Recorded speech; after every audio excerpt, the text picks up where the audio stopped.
Halo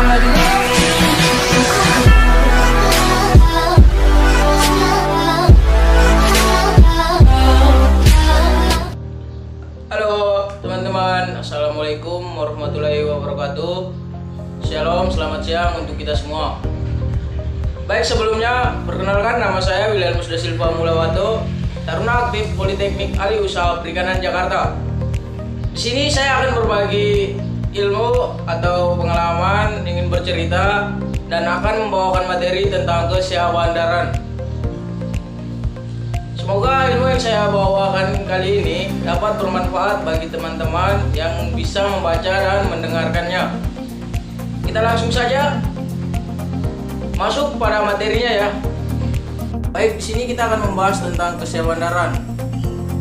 Yang pertama, sebelum kita memasuki materinya, kita harus terlebih dahulu mengenal apa itu kesyahbandaran. Kesyahbandaran di Pelabuhan Perikanan adalah pelaksanaan tugas dan fungsi pemerintahan di Pelabuhan Perikanan untuk menjamin keamanan dan keselamatan operasional kapal perikanan. Syahbandar di Pelabuhan Perikanan adalah pejabat pemerintah yang ditempatkan secara khusus di Pelabuhan Perikanan untuk pengurusan administratif dan menjalankan fungsi menjaga keselamatan pelayaran. Berikutnya, kita akan masuk pada pembahasan, di mana kita akan membahas 4 pembahasan hari ini, yaitu yang pertama tugas dan wewenang syahbandar, yang kedua pelaksanaan tugas dan wewenang syahbandar, yang ketiga sertifikat kapal, yang keempat pemberangkatan kapal. Kita masuk pada pembahasan yang pertama, yaitu mengenai tugas dan wewenang syahbandar. Tugas dan wewenang syahbandar terdiri atas: yang pertama, mengatur kedatangan kapal perikanan; yang kedua, memeriksa ulang kelengkapan atau dokumen kapal perikanan; yang ketiga, menerbitkan surat tanda bukti lapor kedatangan kapal perikanan; yang keempat, mengatur keberangkatan kapal perikanan; yang kelima, menerbitkan surat tanda bukti keberangkatan kapal perikanan; yang keenam, menerbitkan surat persetujuan berlayar; yang ketujuh, memeriksa teknis dan nautis kapal perikanan dan memeriksa alat penangkap ikan dan alat bantu penangkapan ikan; yang kedelapan, memeriksa dan mengesahkan perjanjian kerja laut; yang kesembilan, memeriksa logbook penangkapan ikan; 10, mengatur olah gerak dan lalu lintas kapal perikanan di Pelabuhan Perikanan; 11, mengawasi pemanduan; 12, mengawasi pengisian bahan bakar; 13, mengawasi kegiatan pembangunan fasilitas Pelabuhan Perikanan, serta melaksanakan bantuan pencarian dan penyelamatan; dan yang terakhir, memimpin penanggulangan pencemaran dan pemadaman kebakaran di Pelabuhan Perikanan. Baik, selanjutnya kita masuk pada pembahasan yang kedua, yaitu pelaksanaan tugas dan wewenang syahbandar. Pelaksanaan tugas dan wewenang syahbandar terdiri atas 5 poin, yaitu yang pertama, syahbandar di Pelabuhan Perikanan mengatur kedatangan kapal perikanan berdasarkan pemberitahuan rencana kedatangan dari nahkoda atau pemilik kapal atau penanggung jawab perusahaan.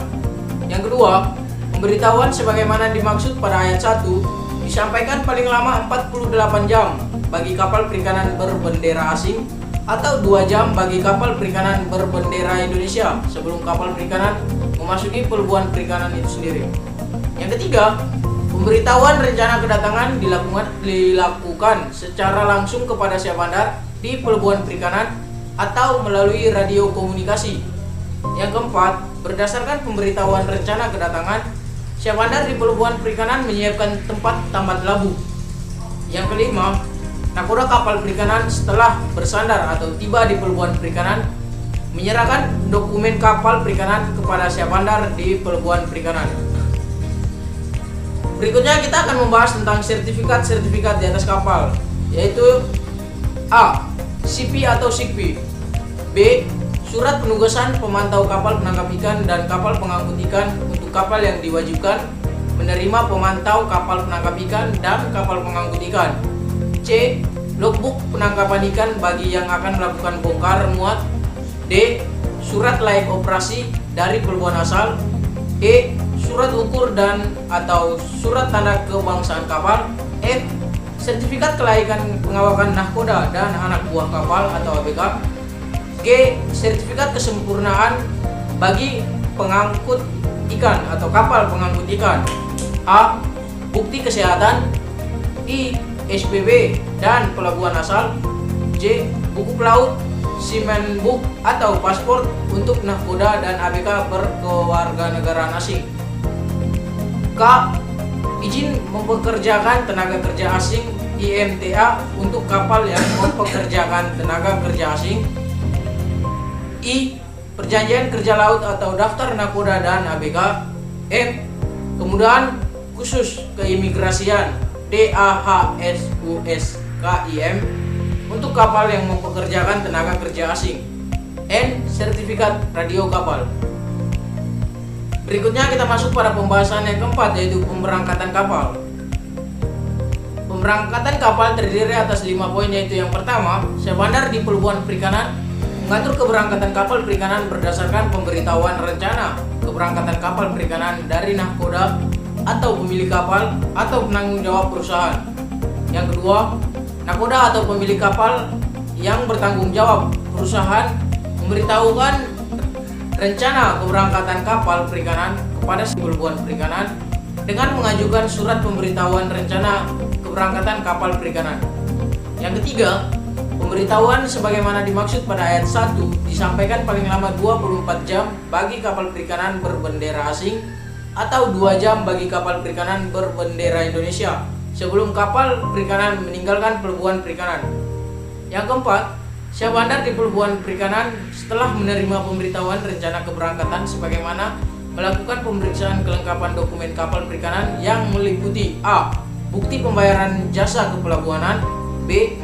Bukti pembayaran retribusi lelang ikan. C. Bukti pembayaran jasa keberhasilan kapal.